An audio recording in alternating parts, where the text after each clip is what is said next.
আজকের এই মাছগুলো এসছে উড়িষ্যা থেকে, এত দূর থেকে এসছে বলে এইভাবে ভালো করে অনেকগুলো পলিথিনে প্যাক করা ছিল, ভিতরে বরফও ছিল। বাট এত দূর থেকে এসছে, অনেকটা টাইম লেগেছে বলে গলে জল হয়ে গেছে। এখানে মাছ আছে, গলদা চিংড়ি আছে, বাগদা চিংড়ি আছে, তোপসে, লোটে আর ট্যাংরা। চিংড়ি বেশিরভাগই চিংড়ি ছিল, তার মধ্যে শো স্টপার ছিল এই চিংড়িগুলো, গলদা চিংড়িগুলো।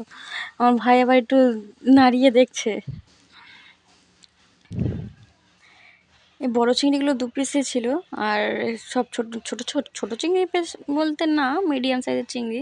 তো আমি যখন কাটতে নিলাম খুবই শক্ত, আমি তো কাটতেই পারছিলাম না। দিয়ে ভাই ওই ডানাগুলো পরে মুড়িয়ে মুড়িয়ে কেটে দিয়েছিল, আর মা মাছের শুঁড়গুলো কেটে দিয়েছিল।